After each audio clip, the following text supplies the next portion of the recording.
and now I'm just walking. And I talked about change on the ground and no one cares. What the hell is this? That looks like Derek Goodrich, this guy who I used to know. He said he was moving to Japan. He started like arguing with me that he didn't like how I was acting on the internet. And then I haven't heard from him since. So I just saw the picture on the ground and it reminded me of him. And that's only eerie because it was cut out. And I feel like I was cutting the lady out when I told her you wouldn't believe me if I told you. And well, what would happen next? Well, more so, here's the other picture. See, there was a lady pulling out, so I couldn't investigate further. But if you know this man, tell him that flannel is an interesting choice, and when he's grabbing a foot, he looks like a serial killer. Dropped it. Oh shit. On the ground. And so how many things could you use on the ground as a storage system for, like, instead of cubbies or paying for a locker, you could just leave it on the ground if you knew it would be there. Kind of like what change is nowadays, since no one wants to pick change up off the ground. If you just want to like leave it there instead of picking it up, you can come back to it and it'll still be there. And just the whole thing where it's cancel culture, because the health issues surmounting. Like when I was a kid, it was like a big deal where you found a penny on the ground and you'd say, oh, it's a lucky penny, and you'd pick it up. And this is like the second time today that I've seen change on the ground, and like the value of that has plummeted so much because people are scared to pick up change on the ground because no one knows what's going on in a health crisis. So it's probably you're going to find more and more change on the ground because people are less and less willing to touch the change that they find on the ground because it's not even worth it anymore.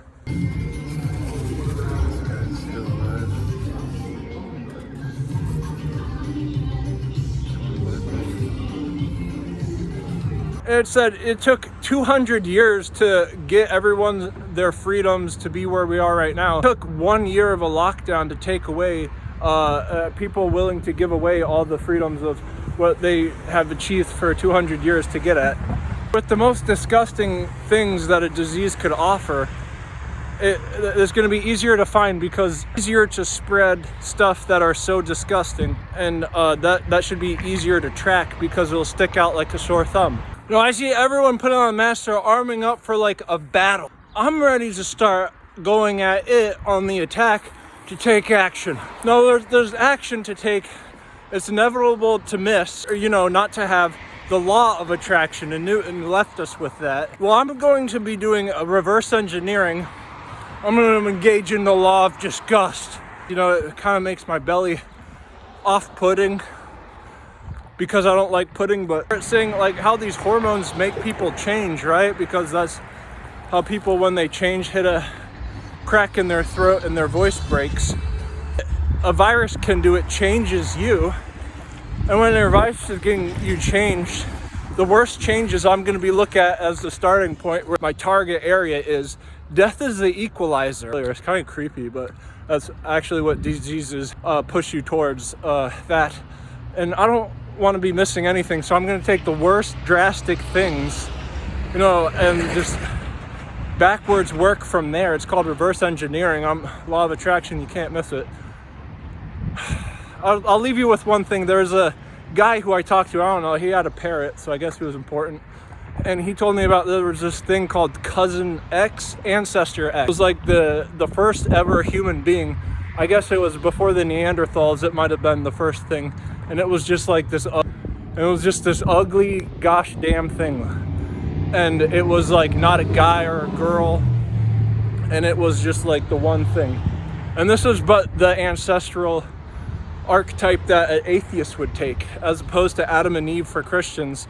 This Ancestor X, it actually sounded legitimate. So I'm going to say that was an offshoot of the Ancestor X, would be everyone looking like its cousin It from Adam's Family. Look that up, and that's one parachute of a helmet of a hairdo, that the most outrageous, disgust place where I can start reverse engineering it as orange hair that looks like Cousin It. One things you wouldn't think but actually are, geese hiss like cats. Cats hiss, geese hiss. Geese hiss. See, they know what that means when I do that.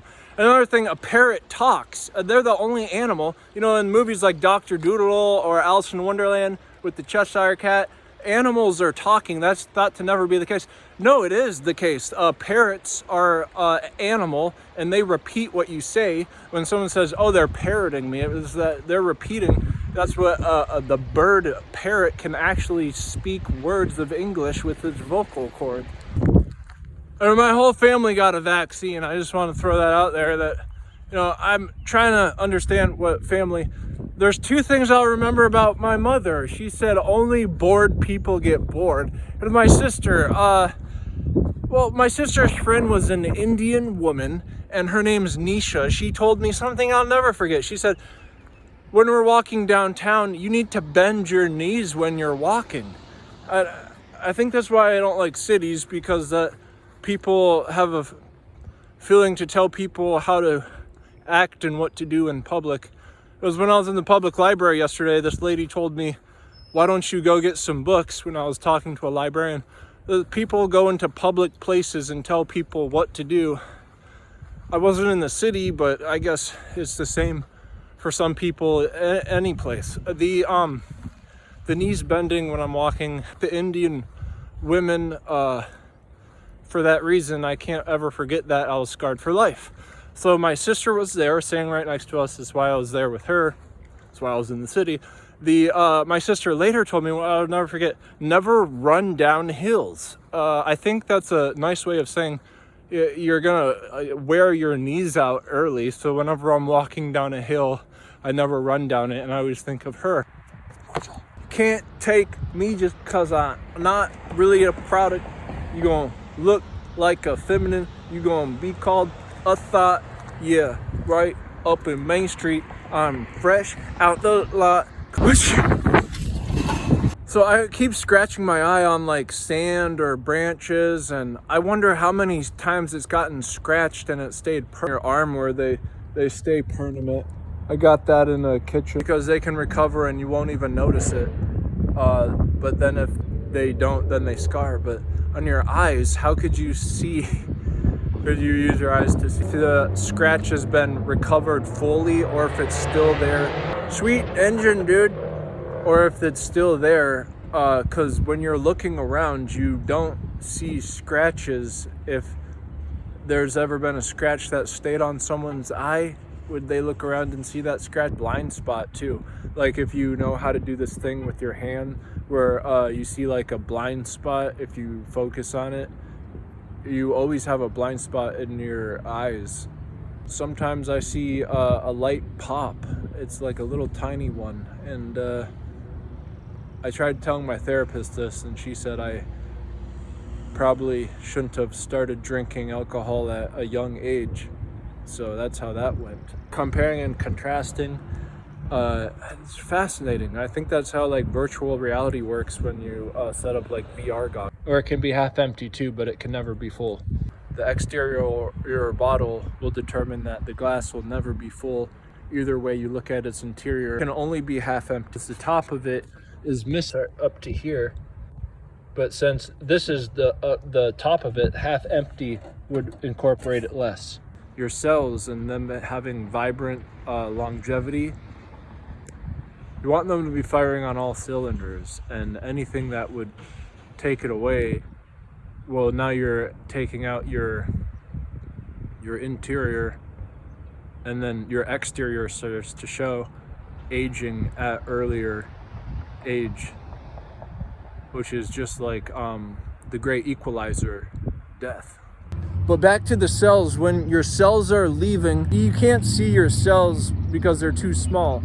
But when they're together, you see symptoms, what you can see of aging. So when your body's injured, you have your muscles scrunch up and cramp in that area is going to wear quicker and is probably going to start wrinkling and showing signs of like decrepit. When they say someone's decrepit, having to do with corpse, the word decrepit sounds a lot like that, and the whole necro type thing. And necro is having to do with graves and everything. Religion is like in Mortal Kombat, the guy Quan Chi is a necromancer. He raises the zombies and he deals with them, and that's his special power. So the cells in your body in that area, but it's so funny because the vaccine people have said they've got that, and within a few weeks they look 10 years older. Now it's not everyone, but people are all made differently, and that's why hormones are so interesting, because even though we all have a certain amount of cells, it's probably the hormones that are what makes the DNA to be intricately diversified, and people have different reasons for being whatever floats your boat type of thing. And if there's like this one song in Japanese, or never mind, I'm going in the wrong direction with it. Another reason why your spine is so important is in stem cell research. They kind of stopped talking about that, but at one point, like 10 years ago, everyone was doing stem cell research. Cells from your spine, they were just grabbing all these cells out of people's spine. They just were making clones with these. And apparently clones are things that are made in these institutions in your local state. But they left off the stem cell research. They start doing gene editing. This thing's called CRISPR, and it deals with the cells are big, but the genes and DNA are smaller, and those are what do the dial up inside of your cells. From the cloning is now gene editing. So I guess they're just like getting their clones and editing things about their clones. And you can go online and look at people that are half people and half pigs, goats with spider legs.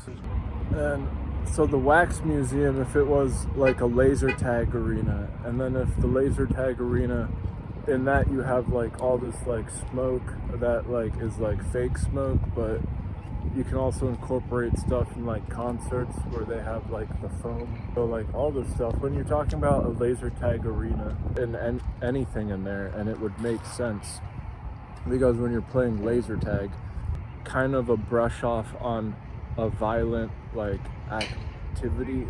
The paintball is a little more violent, but with its laser tag, the light doesn't hurt you when it hits you. But essentially you're running around with guns, and this is what laser tag is. And so like when the laser hits you, the vest starts like rumbling. Essentially that's like real. Like whenever a bullet penetrates your body, it's really hot, and why it's so hot is because it's like vibrating. The little particles inside the bullet are vibrating, and that's why it's so hot. When it hits you, it starts like rumbling.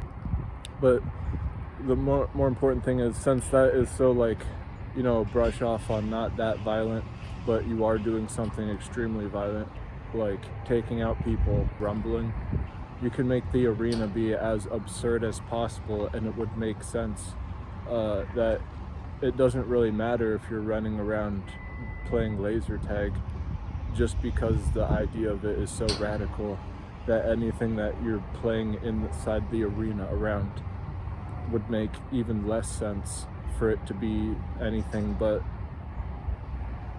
not normal, like taking out people. So I would incorporate like a wax museum inside of the laser tag arena.